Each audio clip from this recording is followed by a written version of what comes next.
नमस्कार, आप सभी स्टूडेंट्स का स्वागत है हमारे यूट्यूब चैनल में। आज का यह वीडियो उन सभी स्टूडेंट्स के लिए जो एचपी जेईई के एग्ज़ाम की तैयारी कर रहे हैं।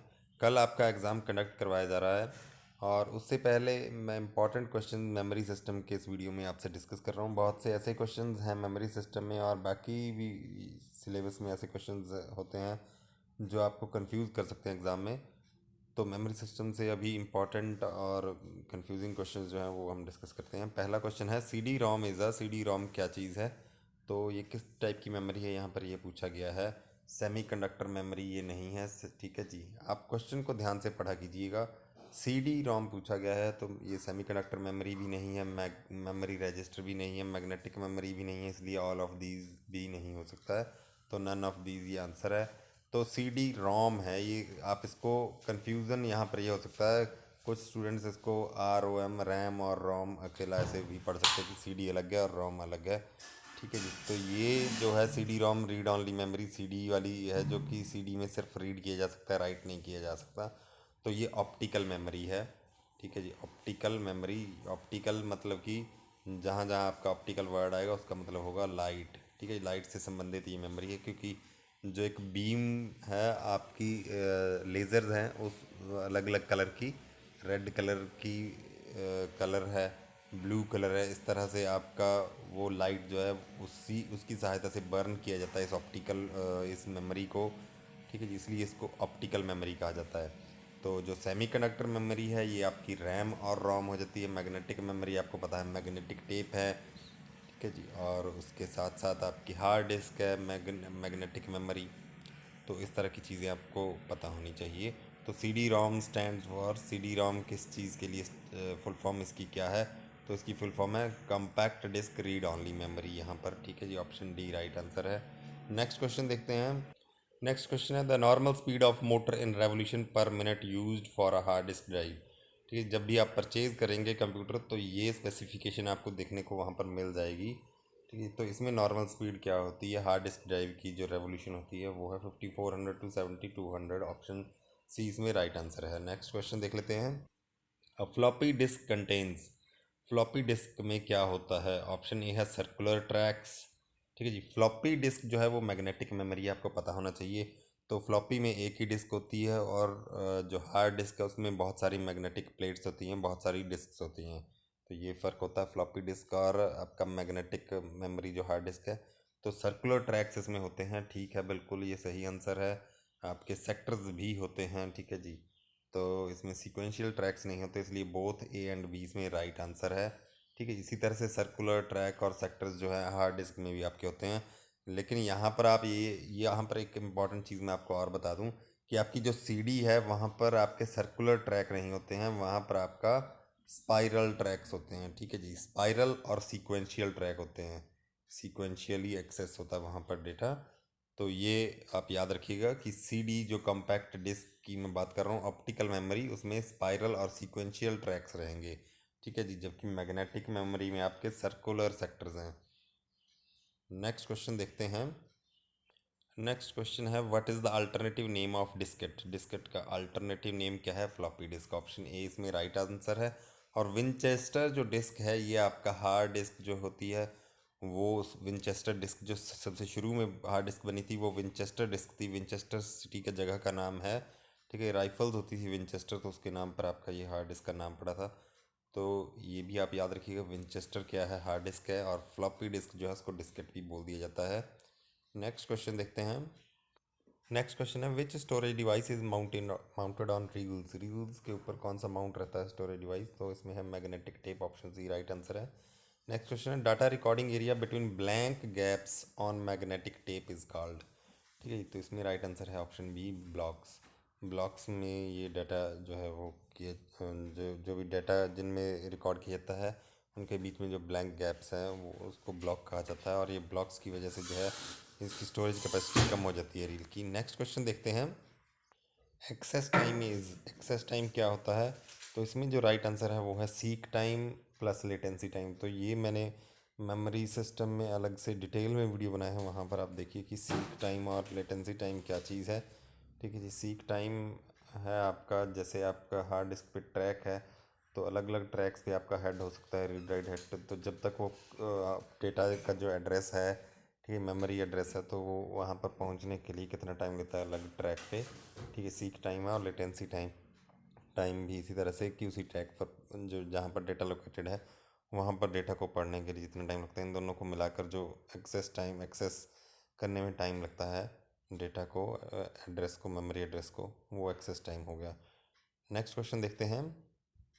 The time taken for read write head to move to the correct track on the magnetic disk is called. ये अभी मैंने आपको बताया है, तो उसको आप सीक टाइम बोल देते हैं। नेक्स्ट क्वेश्चन है, as compare to magnetic tape the main advantage of magnetic disk is direct access में, ठीक है जी। जो इन दोनों का कंपैरिजन है, ठीक है, डायरेक्ट एक्सेस होता है इसमें। हालांकि जो एक्चुअल में जो आपका हार्ड डिस्क है उसमें direct access plus sequential access दोनों तरह का मिलाकर होता है, ठीक है। लेकिन अगर यहाँ पर जो आंसर आपका है वो डायरेक्ट एक्सेस से सही रहेगा। नेक्स्ट क्वेश्चन देख लेते हैं। क्वेश्चन है, what is the shape of tracks on recording surface of a disk platter, ठीक है जी। तो प्लेटर कहते हैं प्लेट्स जो हैं, तो उसमें जो ट्रैक्स हैं वो किस तरह के रहते हैं, कंसेंट्रिक रहते हैं, और स्पाइरल कहाँ रहते हैं, सीडीज़ के अंदर, ठीक है जी। तो कंसेंट्रिक कहाँ पर है, आपके हार्ड डिस्क और फ्लॉपी जो है वहाँ पर कंसेंट्रिक रहेंगे आपके ट्रैक्स। नेक्स्ट क्वेश्चन है, the space between the read write ceramic head of a disk drive and the disk platter called fly height is of the order of, ठीक है जी। ये फ्लाई हाइट याद रखिए कि इन दोनों के बीच में जो स्पेस होता है डिस्क के बीच में, फ्लाई हाइट कहलाता है, तो वो कितना रहता है। इसका राइट आंसर है आपका ऑप्शन बी। नेक्स्ट क्वेश्चन है, the central part of disk is known as, ठीक है। डिस्क का सेंट्रल पार्ट क्या कहलाता है, वो है आपका आंसर हब, ठीक है जी। तो यहाँ पर आप ये एक और चीज़ याद रखिए, सिलेंडर सिलेंडर है, जैसे ये एक ट्रैक है, ठीक है जी, एक प्लेट के ऊपर, प्लेटर के ऊपर। तो इसी तरह से जो इसके नीचे प्लेट है उसके ऊपर भी जो ये वाला आपका ट्रैक है बिल्कुल इसके एग्जैक्टली नीचे, इनको मिलाकर जो है सभी प्लेट्स पर इस तरह से इनको बोला जाता है मिलाकर सिलेंडर, ठीक है जी। अलग अलग सिलेंडर हैं, तो ये आप याद रखिए। नेक्स्ट क्वेश्चन देखते हैं। नेक्स्ट क्वेश्चन है, कैश मेमोरी एक्ट्स बिटवीन, ठीक है जी। कैश मेमोरी किस किस के बीच में रहती है, तो सिंपल क्वेश्चन है, सीपीयू और रैम के बीच में। नेक्स्ट क्वेश्चन है, the idea of cache memory is based on, इसमें राइट आंसर है आपका option A, on the property of locality of reference. Next question देख लेते हैं, विच of the following memory is capable of operating eight electronic speed, ठीक है जी। तो ये है सेमीकंडक्टर मेमोरी। तो इसमें इलेक्ट्रॉनिक्स जो है वो यूज़ होता है, आपका करंट यूज़ होता है यहाँ पर स्टोरेज के लिए। इसलिए ये सबसे फास्टेस्ट मेमोरी मानी जाती है आपकी रैम और रोम। तो सेमीकंडक्टर मेमोरी भी ये है, ठीक है जी। प्राइमरी मेमोरी भी है आपकी, मेन मेमोरी भी है। नेक्स्ट क्वेश्चन है, which of the following is the has the fastest access time. अभी आप यहाँ पर पढ़ के बताइए इनमें से फास्टेस्ट एक्सेस टाइम किसका, किस मेमोरी का है इनमें से, ठीक है जी। तो वो आपका रहेगा सेमीकंडक्टर मेमोरी का, ठीक है जी। सेमीकंडक्टर मेमोरी जो है आपकी रैम रोम वो फास्टेस्ट है, सिंपल क्वेश्चन है। तो उसके बाद आपका मैग्नेटिक मेमोरी का रहेगा, क्योंकि ये भी आपका क्या है, रैंडम एक्सेस यहाँ पर रहता है, आपको ये भी बताया है, ठीक है। Magnetic tapes purely sequential access है, इसलिए स्लो एक्सेस टाइम हो जाएगा। कॉम्पैक्ट जो डिस्क है ये भी आपका स्पाइरल ट्रैक्स रहते हैं सीक्वेंशियल, तो ये इनमें भी आपका कंपैरेटिवली स्लो रहेगा मैग्नेटिक टेप के एक्सेस टाइम, ठीक है जी। तो ये इस तरह की चीज़ें भी आपको कंपैरिजन पता होनी चाहिए। नेक्स्ट क्वेश्चन देख लेते हैं, वर्चुअल मेमोरी क्या होती है, ठीक है जी। तो ये वर्चुअल मेमोरी मैंने कई बार आपके साथ डिस्कस किया है पिछले वीडियोस में भी। तो वर्चुअल मेमोरीज में राइट आंसर है आपका option A, memory on hard disk and CPU uses as extended RAM, ठीक है जी। तो रैंडम एक्सेस मेमोरी है, आपको पता है लिमिटेड स्पेस वहाँ पर होता है, लेकिन जो है कई बार इंस्ट्रक्शन या प्रोग्राम जो डेटा प्रोसेस किए जाना है वो पहले जब रैम में लेके लाया जाता है तो रैम का साइज़ छोटा पड़ जाता है। तो इमीडिएटली जिस डेटा की, जिस इंस्ट्रक्शन की ज़रूरत नहीं हो उसको हार्ड डिस्क में ही एक पार्ट को एज अ रैम की तरह यूज़ किया जाता है, तो उसको बोला जाता है वर्चुअल मेमोरी, ठीक है जी। और जब जैसे ही उसकी ज़रूरत पड़ती है तो उस डेटा को दोबारा से रैम में ले आया जाता है। तो वर्चुअल मेमोरी आप याद रखिए क्या चीज़ है। अभी नेक्स्ट क्वेश्चन देखते हैं। नेक्स्ट क्वेश्चन है, flash memory sometimes called, flash memory क्या कहलाती है। इसमें राइट आंसर है आपका option C, flash RAM. Next answer है, मॉस स्टैंड्स फॉर, ठीक है जी, मॉस या सी मॉस लिखा हो सकता है इस तरह से। तो ये टेक्नोलॉजी है metal oxide semiconductor, option A इसमें राइट आंसर है। और अगर सी लिखा हो तो सी का मतलब होगा कॉम्प्लीमेंट्री। ठीक है जी, कॉम्प्लीमेंट्री मेटल ऑक्साइड सेमीकंडक्टर होकर सी मॉस लिखा है। ये टेक्नोलॉजी जो है आपका मेमोरीज़ में भी यूज़ होती है, जो आपकी रैम रोम मेमोरीज हैं इस तरह से, उनमें भी यूज़ होती है सी मॉस टेक्नोलॉजी। नेक्स्ट क्वेश्चन देखते हैं। The technique that x tends storage capacities of main memory beyond the actual size of main memory is called. ये मैंने अभी बताया आपको। ठीक है जी, मेन मेमोरी आपकी क्या हुई, जो आपकी रैम की बात यहाँ पर हो रही है, तो ये वर्चुअल स्टोरेज कहलाएगा। वर्चुअल स्टोरेज कहाँ पर असाइन कर दी जाती है, हार्ड डिस्क में, आपकी सेकेंडरी मेमोरी में। ठीक है जी, जो कि एक तरह से रैम एक्सटेंशन कहा जा सकता है जिसको। नेक्स्ट क्वेश्चन है computers BIOS stand stored in, BIOS मतलब कि बेसिक इनपुट आउटपुट सिस्टम जो भी है आपका, तो ये फर्मवेयर्स रहते हैं। फर्मवेयर पहले से ही स्टोर्ड रहती हैं, ये प्रोग्राम्स कंप्यूटर को स्टार्ट करने में ज़रूरी होती हैं। तो इसमें जो है पोस्ट टेस्ट किया जाता है, पावर ऑन सेल्फ टेस्ट किया जाता है, सारी चीज़ें दिखी जाती है कि इनपुट आउटपुट डिवाइसेस सही से काम कर रहे हैं। तो ये रोम में स्टोर्ड रहती हैं, रीड ऑनली मेमोरी में। नेक्स्ट क्वेश्चन देखते हैं। ई P ROM is generally erased by using, E P रोम को आप अल्ट्रावायलेट रेज की सहायता से जो है इरेज कर सकते हैं। Electronically programmable read only memory रोम की ही टाइप है, जो कि इलेक्ट्रॉनिकली प्रोग्रामेबल की जा सकती है। दूसरी एक आपकी होती है E P ROM, electronically erasable ROM. ठीक है, प्रोग्रामेबल रोम, तो ये भी जो है आपका इसमें तो नाम से ही पता लग रहा है कि इलेक्ट्रॉनिकली इरेजेबल रोम जो है, तो ये आपकी इलेक्ट्रॉनिकली जो इरेज की जाएगी। और जो आपकी ई पी रोम है, ये आपकी अल्ट्रा वायलेट लाइट की सहायता से इरेज की जा सकती है। ठीक है, तो ये आप याद रखिए, अल्ट्रा वायलेट लाइट जहाँ पर सिंगल ई आया, जहाँ पर ई आ गया इलेक्ट्रॉनिकली इरेजेबल, तो वहाँ पर इलेक्ट्रॉनिक माध्यम से इरेज करके दोबारा से राइट की जा सकती है रोम। नेक्स्ट क्वेश्चन देखते हैं। Which computer memory is essentially empty, कौन सी मेमोरी आपको ज़रूरी है कि एम्प्टी हो आपके पास, तो वो ऑप्शन है आपका रैम। यहाँ कंफ्यूज हो सकते हैं स्टूडेंट्स, पी रोम या ई पी रोम, क्योंकि आपकी रोम जो है इसमें तो आपकी इंस्ट्रक्शंस रहेंगी लिखी लिखी। पी रोम में जो है आप एक बार जो है आपको एम्प्टी मिलेगी, उसमें आप एक बार राइट कर सकते हैं इंस्ट्रक्शन कस्टमाइज़ करके, जो भी आपको बायोस सेटिंग्स चाहिए, फर्मवेयर चाहिए। तो इसी तरह से ई पी रोम में आप बार बार जो इरेज करके लिख सकते हैं। लेकिन यहाँ पर फिर भी इनके अंदर भी जो ई पी रोम और पी रोम के अंदर भी जब आपने कंप्यूटर में लगा दिया, तो उसके अंदर कुछ ना कुछ डेटा ज़रूर रहेगा। ठीक है जी, तो यहाँ पर रैम आपका राइट आंसर है। नेक्स्ट क्वेश्चन है program stored in ROM are called, option B right answer है, फर्मवेयर। नेक्स्ट क्वेश्चन देखते हैं। Which term is use to describe RAM. ठीक है जी, रैम जो है एक तो सिस्टम रैम होती है, तो ये सिस्टम रैम आपकी सिंपली जो है वो डायनामिक रैम होती है। ठीक है जी, स्टैटिक रैम आपका जैसे कैश मेमोरी है। वीडियो रैम ग्राफिक्स अगर आप यूज़ करते हैं, वीडियो गेम्स खेलते हैं, तो वीडियो रैम यूज़ होती है। और जो डब्ल्यू रैम है, ये आपकी एक विंडोज़ सिस्टम में जो है एक स्पेसिफिक टाइप की एक वीडियो रैम ही है। तो इसमें all of the above right answer है। हाँ, तो ये अलग अलग टाइप्स हैं रैम की, मैंने डिटेल में बताया था आपको मेमोरी यूनिट में। नेक्स्ट क्वेश्चन देखते हैं। विच of the following memory chip is faster, faster कौन सी मेमोरी चिप है, ये अब आपको पता होना चाहिए। S RAM. ठीक है जी, क्योंकि ये स्टैटिक रैम है, वो यहाँ बार बार रिफ़्रेश करने की ज़रूरत नहीं पड़ती।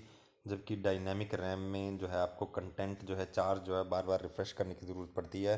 ठीक है जी, तो ये फ़र्क है, इसीलिए एस रैम जो है वो आपकी कैश मेमोरी है। नेक्स्ट क्वेश्चन है आपका विच of the following is not RAM. ठीक है जी, रैम कौन सी नहीं है, पी रोम, ये तो आपको पता है, रोम की प्रोग्रामेबल रीड ऑनली मेमोरी, इसमें ई राइट आंसर है, बाकी सारी आपकी रैम की टाइप है। नेक्स्ट क्वेश्चन है the dual port version of D RAM formerly used in graphic adapters. ठीक है जी, डुअल पोर्ट ये टेक्नोलॉजी है आपका, वी रैम आ जाएगा इसमें राइट आंसर। नेक्स्ट है S D RAM refers to, S D RAM क्या होती है, सिंक्रोनस डी रैम है। सिंक्रोनस जो कि सिंक्रोनस हो जाता है क्लॉक स्पीड के साथ, जो सिंक्रोनाइज्ड रहती है सीपीयू के क्लॉक स्पीड के साथ, उसी स्पीड से ये भी काम करेगी। नेक्स्ट क्वेश्चन है which of the following is known as permanent memory. Permanent memory आपको पता है कौन सी है, रोम राइट आंसर है, क्योंकि इसमें फर्मवेयर्स हैं जो कि कंप्यूटर को स्टार्ट करने के लिए ज़रूरी हैं। रैम आपकी जो है रजिस्टर्स हैं, कैश मेमोरी है, ये जैसे ही आप बंद कर देते हैं कंप्यूटर आपका, उसका जो डेटा है वो सारा वॉलेटाइल रहता है, वॉलेटाइल मेमोरीज हैं बाकी ये सारी। नेक्स्ट क्वेश्चन है which of the following memories allow simultaneously read and right operations. Read and write operation आपके रैम के अंदर हो सकते हैं, जबकि रोम आपको पता है रीड ओनली मेमोरी है, ठीक है जी। और जो रोम है वो परमानेंट है, रैम आपकी वॉलेटाइल मेमोरी है।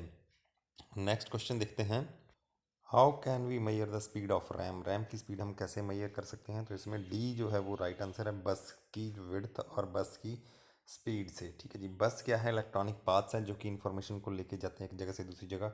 सिस्टम बस है, उसमें 3 तरह की बसेज हैं, ठीक है जी।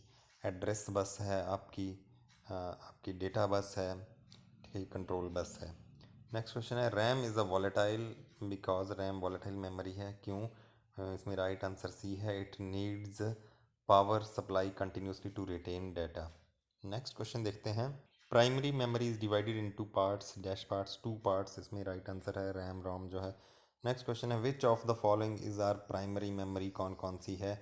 इसमें random access memory and read only memory दोनों प्राइमरी मेमोरी है, इसको मेन मेमोरी भी कह दिया जाता है, तो इसमें ई जो है इस तरह से आपका राइट आंसर है। नेक्स्ट है, internal memory consist of, internal memory में आपकी प्राइमरी मेमोरी भी रहती है, कैश मेमोरी भी रहती है और आपके सीपीयू रजिस्टर्स भी रहते हैं, तो बी यहाँ पर जो है आपका वो राइट आंसर है, सीपीयू रजिस्टर्स भी हैं, ये सारी चीज़ें हैं। एक्चुअल में जो प्रोसेसिंग होती है वो सीपीयू रजिस्टर्स में ही होती है। नेक्स्ट क्वेश्चन आपका मेमोरी यूनिट को लेकर है, ये आपका इस तरह से भी क्वेश्चन पूछा जा सकता है। देखिए, अप्रॉक्सीमेट साइज़ भी पूछा जा सकता है, जैसे आपको मैच करना है, लेफ्ट साइड में ABCD लिखा है, 1 2 3 लिखा है राइट साइड में, तो ये आपको मैच करना है आपस में। तो इसमें जो सी है वो राइट आंसर है। 1 किलोबाइट वो अप्रॉक्सीमेटली 1000 बाइट्स भी हो सकता है, एक्चुअल में तो होता है 1024 बाइट्स, ठीक है जी। इसी तरह से आपका ऑप्शन जो यहाँ पर बी है वो आप 8 बिट्स हैं, ठीक है जी। सी जो है वो आपका सेकंड वाला राइट आंसर है, 1 million bytes megabyte and gigabyte आपका 1 बिलियन बाइट्स। तो ये अप्रॉक्सीमेट आपको इनकी नंबर याद रखने हैं, ठीक है। बाकी आपको मैंने पिछले वीडियो में इसका यूनिट के बारे में, मेमोरी के जो भी यूनिट्स हैं वो डिटेल में आपको डिस्कस किया है। नेक्स्ट क्वेश्चन देख लेते हैं, a dash represent approximately 1 billionth memory location, ठीक है जी। 1 बिलियंथ मेमोरी लोकेशन क्या रिप्रेजेंट करता है, आपका गीगाबाइट, सी आपका राइट आंसर है। 32 bit word computer can access dash bytes at a time, तो इसमें राइट आंसर है आपका 32 बिट्स। नेक्स्ट क्वेश्चन देखते हैं, the difference between memory and storage is that memory is dash and storage is dash, तो इसमें जो राइट आंसर है वो आपका option A, temporary memory. Memory आपकी टेम्परेरी है, स्टोरेज आपकी परमानेंट होती है। नेक्स्ट क्वेश्चन है, to locate data from the storages, तो इसमें डी राइट आंसर है, फैचिंग कहा जाता है डाटा फैच करना। नेक्स्ट क्वेश्चन है, a place in the computer system where data programs are temporarily stored, तो इसमें सी जो राइट आंसर है मेमोरी। नेक्स्ट क्वेश्चन है, memory unit is part of, memory unit किस चीज़ का पार्ट होता है, ये सेंट्रल प्रोसेसिंग यूनिट का पार्ट होता है, डी इसमें राइट आंसर है। नेक्स्ट क्वेश्चन देखते हैं, memory is made up of, memory किस चीज़ की बनी होती है, तो इसमें सी जो है वो राइट आंसर है, लार्ज नंबर ऑफ सेल्स, ठीक है। तो ये कुछ इंपॉर्टेंट क्वेश्चंस थे मेमोरी सिस्टम के, जो कि आप लास्ट टाइम रिवीजन अपना देख सकते हैं कि क्या चीज़ें आपकी छूट गई हैं। इससे पहले मैंने मेमोरी यूनिट्स का इमिडिएटली अभी बनाया है वीडियो, तो उसमें मेमोरी यूनिट से भी आपको ज़रूर कुछ ना कुछ क्वेश्चन पूछा जाएगा, वो भी आप ज़रूर देखिएगा। उम्मीद है आपको आज का ये वीडियो पसंद आया होगा। इसी तरह की वीडियो देखने के लिए लाइक करें, शेयर करें, सब्सक्राइब करें हमारे यूट्यूब चैनल को। धन्यवाद।